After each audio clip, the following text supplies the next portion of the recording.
Good afternoon बच्चों।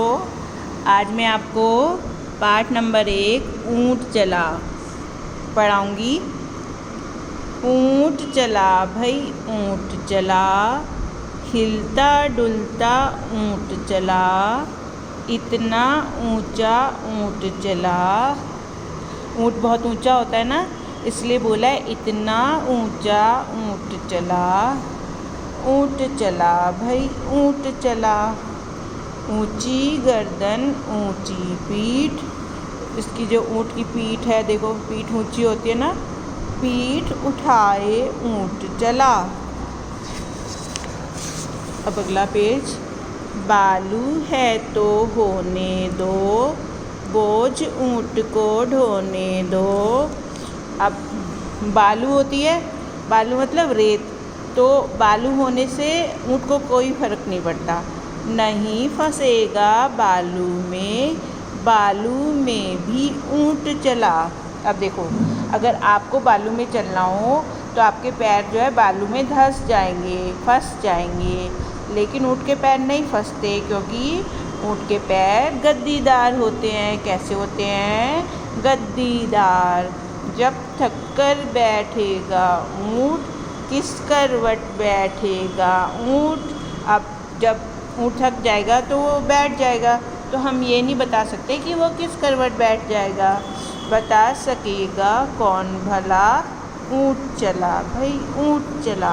अब बताओ आप लोगों को ये कविता कैसी लगी है। अब हम इसके क्वेश्चन पढ़ लेते हैं। झटपट कविता पढ़कर मजा लो। कुछ ऊँट ऊंचा, कुछ पूँछ ऊंची, कुछ ऊंचे ऊँट की पीठ ऊंची। इसे जल्दी जल्दी पढ़ना है, ठीक है। अब जल्दी जल्दी बोल कर देखो।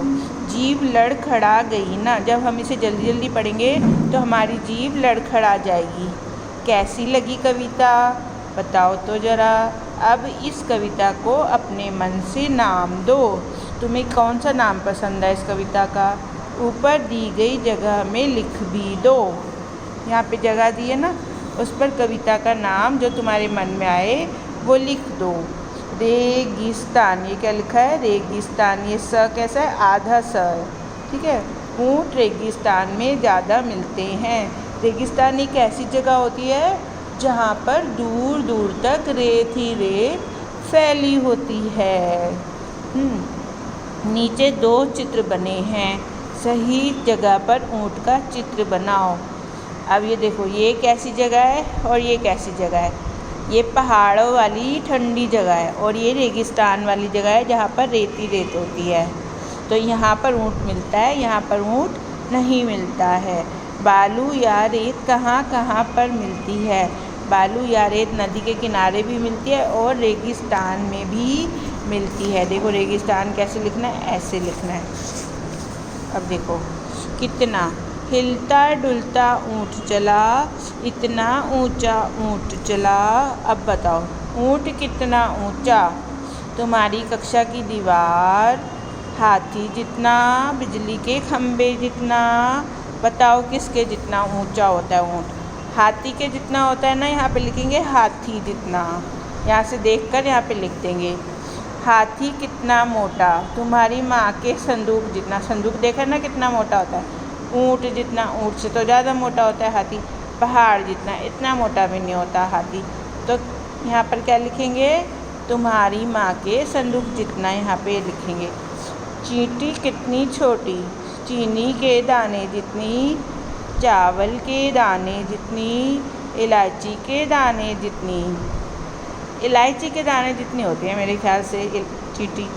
हरी वाली इलायची होती है ना, उसकी जैसे, ठीक है। यहाँ पे लिख देंगे इलायची के दाने जितनी। कुछ ऊंचा कुछ नीचा, ऊँट से ऊंची चीज़ों पर गोला लगाओ। इनमें से देखो कौन सी चीज़ ऊँट से ऊंची है? बच्चियाँ ऊंची होती है? नहीं होती। बिजली का खंभा होता है? हाँ होता है। बिजली का खंभा पे गोला लगा देंगे। आम का पेड़ ऊंचा होता है, उस पर भी गोला लगा देंगे। तुम्हारी कक्षा की छत, उस पर भी गोला लगा देंगे। हाथी नहीं होता ऊँट से ऊंचा। ऊँट के नीचे से क्या क्या निकल सकता है? अब आपको खुद बताना है। ऊँट के नीचे से तो आप भी निकल जाओगे। किन किन चीज़ों की मदद से ऊँट पर चढ़ोगे? अगर आपको ऊँट पे चढ़ना है तो कैसे चढ़ोगे, बताओ तो ज़रा। सफ़र का सामान, ऊंची गर्दन ऊंची पीठ, पीठ उठाए ऊंट चला। देखो ऊंट की जो गर्दन होती है वो ऊंची होती है, पीठ भी ऊंची होती है, ठीक है। पीठ उठाए ऊंट चला। बताओ ये सब क्या उठाकर चलेंगे? हाथी क्या उठाकर चलेगा? टीचर क्या उठा के चलेगी? टीचर जी का तो मैं बता देती हूँ क्योंकि मैं टीचर जी हूँ। मैं अपना बैग उठा के चलूँगी। मैं चॉक, डस्टर, किताबें, कॉपियाँ, रजिस्टर ये सब उठा के चलूँगी, ठीक है। पिताजी क्या उठाएंगे वो तुम बताओ। शेर क्या उठाएगा तुम बताओ। दादाजी क्या उठाएंगे ये भी सब बच्चे खुद बताएंगे। अलग अलग घर, नीचे कुछ शब्द लिखे हैं, इन्हें बोलकर देखो। अब मिलते जुलते शब्दों को सही खानों में लिखो।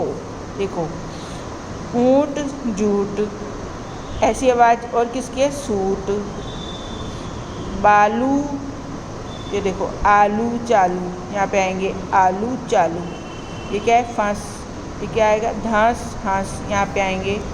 चला, गला, भला, ये सब इधर आएंगे। जब, तब, कब, यहाँ पे आएंगे। ये कैसे हैं? मिलते जुलते शब्द। क्या क्या है ये? मिलते जुलते शब्द। ऐसे ही और शब्द सोचकर लिखो। आपको और शब्द भी लिखने हैं ऐसे ही सोच के। अब कविता में ब से शुरू होने वाले शब्द कौन कौन से हैं उनके नीचे रेखा खींचो। चलो अब हम कविता निकालते हैं और उसमें ब से शुरू होने वाले शब्द ढूंढते हैं। देखो ब से शुरू हो रहा है कोई शब्द, देखो पढ़ते जाओ पढ़ते जाओ पढ़ते जाओ। कोई भी नहीं हो रहा है इस पेज पे तो ब से शुरू। अभी देखो यहाँ पर ये शब्द ब से शुरू हो रहा है, इसके नीचे लाइन लगाएंगे। ये भी ब से शुरू हो रहा है, बोझ, इस पर भी लाइन लगाएंगे। ये भी ब से शुरू हो रहा है, इस पर भी लाइन लगाएंगे, इस पर भी लाइन लगाएंगे। ये देखो इसमें ये रहा ब से शुरू हो रहा है, बैठिएगा, ये भी बैठिएगा, ये भी ब से शुरू हो रहा है। इन सब के नीचे लाइन लगा देंगे। हम फिर से पीछे चलते हैं। तुम्हारा नाम किस अक्षर से शुरू होता है? उस अक्षर से 4 शब्द और लिखो। जैसे मेरा नाम शिवा है तो मेरा नाम किस अक्षर से शुरू होता है? श से। तो श से मैं शब्द लिखूँगी जैसे शलगम। और क्या लिखूँ श से? शहद। और क्या लिखूँ श से? बताओ ज़रा क्या लिखूँ, मुझे तो कुछ याद नहीं आ रहा। शहतूत, ठीक है। ऐसे ही तुम भी अपने नाम का पहला नाम लिखना यहाँ पे और उसके पहले अक्षर से शुरू होने वाले शब्द लिखना। ठीक है। बोझा, बालू है तो होने दो, बोझ ऊँट को ढोने दो। बहुत से जानवरों को बोझा ढोने के लिए इस्तेमाल किया जाता है। क्या तुम्हें यह ठीक लगता है? क्यों? देखो कुछ जानवरों को हम बोझा ढोने के लिए इस्तेमाल करते हैं, तो तुम्हें क्या लगता है कि ये बात ठीक है या गलत है? तुम्हारे आसपास कौन कौन बोझ उठाते हैं? तुम्हारे आसपास कौन उठाता है बोझ? बताना है आपको। कविता बढ़ाओ। अक्की बक्की करें तरक्की, ऐसे आपको कविता बनानी है इसमें आगे। ओके बच्चों, अब ये देखो कितने ऊँट। इस कविता में कुल कितनी बार ऊँट शब्द आया है बिना देखे बताओ। अगर आपने याद करा है मुँह जुबानी तो आप अपनी उंगली पे गिन लो। ऊँट चला भाई, ऊँट चला, ऐसे गिनते जाओ कितनी बार ऊँट आता जा रहा है। हिलता डुलता ऊँट चला, गिनना है आपने कि कितनी बार ऊँट आया। ठीक है, पूरी कविता में। और फिर आपने यहाँ पर लिखना है कि कितनी बार आया। नीचे चित्र में कितने ऊँट छिपे हैं ध्यान से देखकर बताओ।